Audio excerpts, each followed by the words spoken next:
What are you waiting for? So I just came from watching I Know What You Did Last Summer 2025. And well, this is a sequel reboot, meaning that it follows sort of the events of the original 1997 I Know What You Did Last Summer, but it has new characters, but it also has some of the old characters. It's like a mishmash of the old movie and this new one. And it follows some generic characters I could give two flying fucks about. And from the dialogue in the opening scene, I knew it was going to be absolute shit.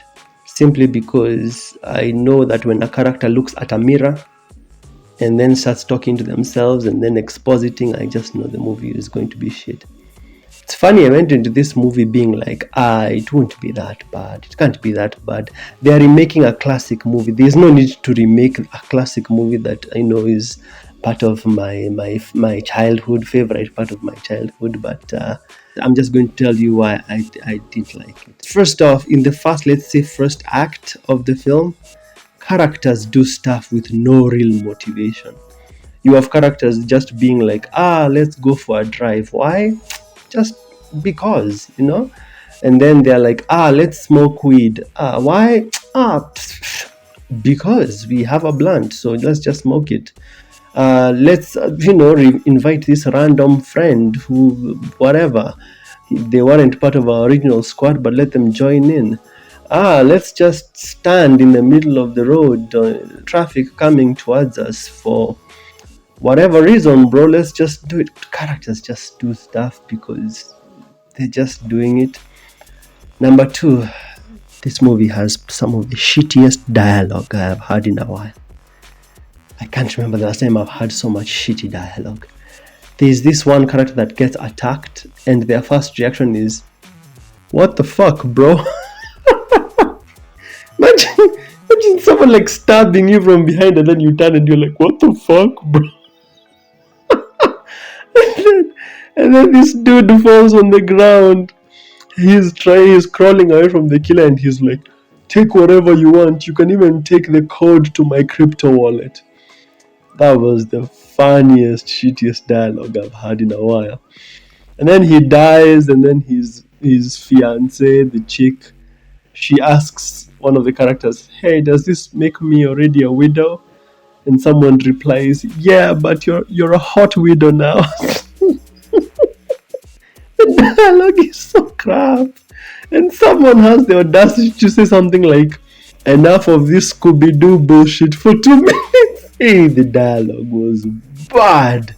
The lack of creativity especially with the killer. Like, personally, I was just watching and I was like, I hope everyone dies because I don't care about anyone. But the killer is so bland. They're copying the original killer from the original movie, but this killer is so bland. The kills are so bland and pathetic. The characters are shallow with their shallow relationships. There are two girls who just keep saying, I love you, I love you, I love you, I love you. The fact that you have to keep saying this shows that your relationship is pathetic. Because if you genuinely loved each other, you wouldn't even need to keep saying it like multiple times. It would be obvious to the audience. But no, it has to be said all the time. A movie is banned when people have to keep saying how they feel all the time instead of showing us or instead of demonstrating character relationships properly. Instead, they just have to keep yapping about it. The attempts at jump scares were incredibly bad. The jump scares were just shit and predictable. The movie just goes silent and you're like, oh boy, we're about to get a jump scare here. And ta-da, you get a jump scare. In the first 1 hour, nobody important dies. In some of the kills, the killer just stands and waits. Like literally, like one of the characters will be standing and then the killer will be right behind, like looking at them for like 5 seconds. And then in other kills, the killer will kill this random person immediately without hesitation. Also, what the fuck is this number plate? Look at this number plate here. I screenshotted it and I was like, what is this number plate, man? The killer reveals themselves for no reason in the movie. And, well, we also get a spoiler for who the killer is through a computer search.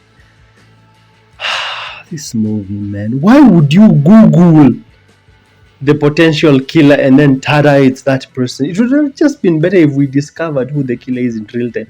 Having one character Google who the killer is and then the killer reveals himself is pointless.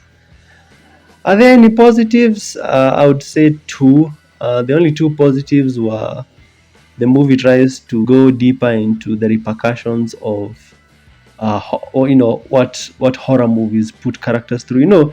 If these things happened to real people, they would have a lot of trauma, so the movie at least addresses that. And there was a sequence where one of the characters has a nightmare, and the nightmare was pretty good. But out of 10, I think I give this movie a 3 out of 10. I'm not even comparing it with the original. You can't even compare it to the original. The original was so good and nostalgic, of course. This one is just some Gen Z brain rot. That's what it is. Some embarrassing Gen Z brain rot. You watched it, tell me what you thought about it. I was hate watching the whole thing from the beginning when it opened. It was just full of all issues everywhere. Very cheap movie, just cash grab, just there for the title and for the nostalgia bait. And the movie has the audacity to try and bait a sequel. If you enjoyed this review, make sure to smash like and subscribe. Check out these other reviews. Hey, if we don't get other bad movies, this might be the worst movie of the year, in my opinion. I'll see you in the next one.